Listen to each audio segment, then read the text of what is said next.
Aqui é o Melino Espíndola, do canal Falando de Loja. Tudo bem? Esse é um espaço que a gente compartilha aqui no canal Meu Crediário para falar do assunto que a gente mais gosta. Falar de loja, falar de vendas, falar de resultados. E hoje eu quero trazer uma proposta para uma reflexão que eu acho fundamental.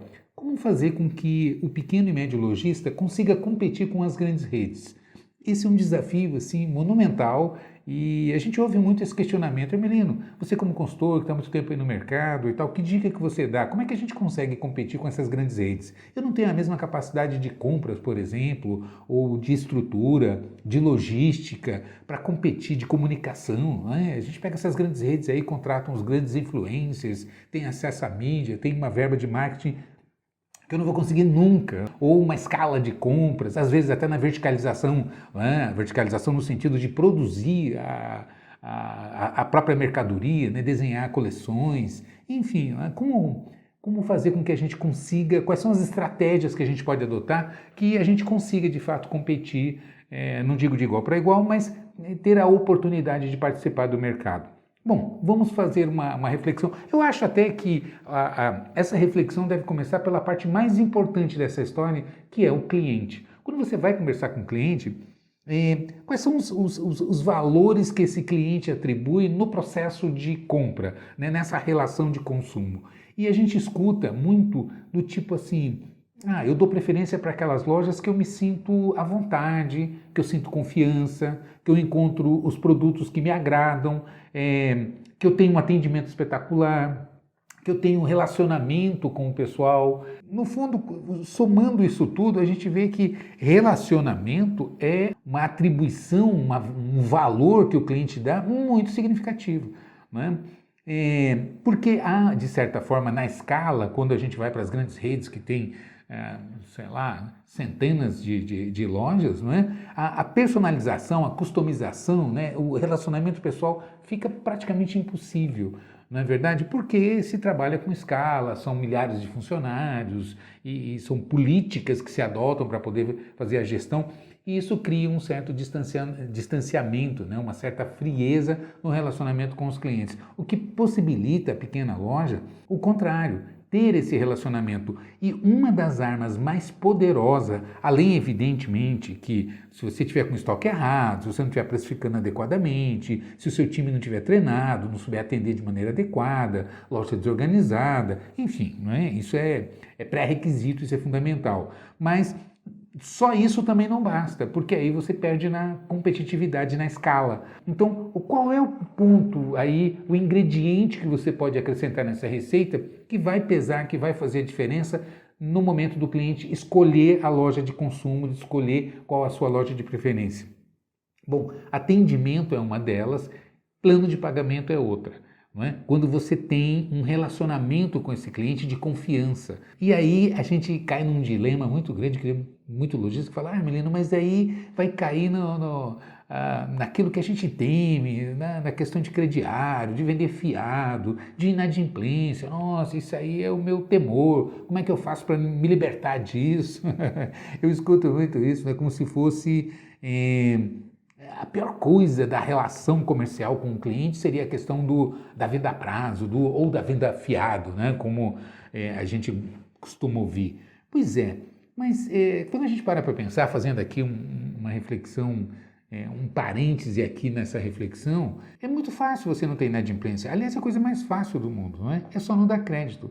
Se você não dá crédito, você não tem inadimplência. Inadimplência é zero, é nula. Impossível você ter inadimplência se você não vende a prazo, se você não dá crédito. Por outro lado, começa a voltar aqui no princípio dessa reflexão que a gente está propondo. Se você não tem uma metodologia, um método, uma maneira de dar crédito para o seu cliente, você não consegue competir. Primeiro, porque existem algumas consequências da venda à vista que são assim terríveis. Primeiro, quem compra à vista compra pouco. Né? O ticket médio da venda à vista é muito baixo. Segundo, o cliente que compra à vista, ele quer desconto, ele quer preço, ele compete, ele olha só, ele valoriza muito o preço.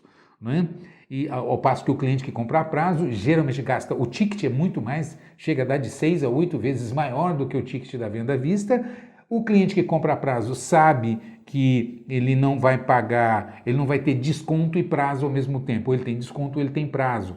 Então é natural, é normal, o cliente aceita o preço marcado com mais naturalidade. O cliente sabe que ele está fazendo uma venda financiada, portanto não cabe, não faz sentido ele pedir desconto se não está pagando à vista, não é? Então existe já essa possibilidade de um markup melhor, não é? De você permitir uma margem melhor nos produtos que são vendidos a prazo. E esse somatório junta com um terceiro, que aí entra essa questão que a gente está falando, da fidelidade. Se o cliente tem uma loja que ele confia, uma loja que ele tem relacionamento, ele tem um atendimento muito legal, ele encontra as mercadorias que gosta, sabe, que faz até encomendas, né? Pô, você podia pedir isso, você podia comprar aquilo, tal como eu vejo muito lojista falar, eu compro muito, acerto muito meu estoque pelas encomendas dos meus clientes, pelo relacionamento, a gente sabe o que os clientes gostam, etc e tal. Ou seja, há uma proximidade, uma customização muito grande. E para resolver essa questão do prazo, que é fundamental, e isso fortalece muito, não é? Como eu estava dizendo, a questão da fidelização, o cliente, na venda à vista, o cliente que compra à vista, ele escolhe geralmente por preço. Então, se o seu concorrente está mais barato, ele vai comprar lá, porque ele só está olhando para isso e não está considerando todos esses outros atributos de relacionamento, segurança, confiança, não é? Todos esses atributos, qualidade do atendimento, etc. e tal, que você propõe quando você trabalha esses fundamentos na sua loja. Se você foca só no preço, você traz para venda à vista, você desconsidera isso e aí esse cliente não fideliza. Então, uma arma poderosa de fidelização é plano de pagamento. Como resolver isso? Existe hoje tecnologia para que você calibre a sua inadimplência. A Meu Crediário, ela é exatamente, não é, o robô de crédito, não é? A inteligência artificial a serviço, o algoritmo que de maneira que o ser humano jamais vai conseguir em termos de eficácia e velocidade. Em 3 segundos, de 3 a 5 segundos, você aperta um botão e você hoje tem condições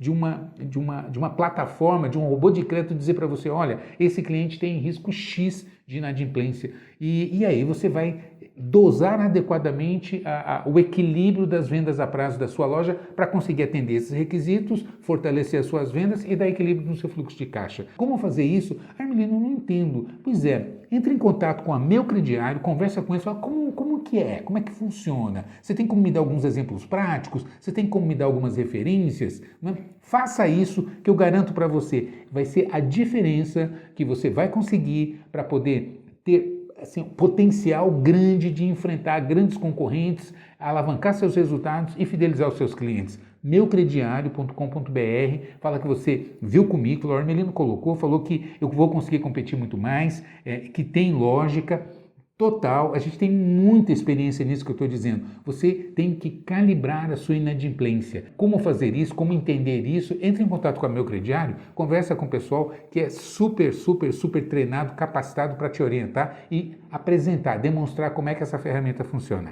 Beleza? Então é isso. Sucesso, te vejo por aí, um grande abraço.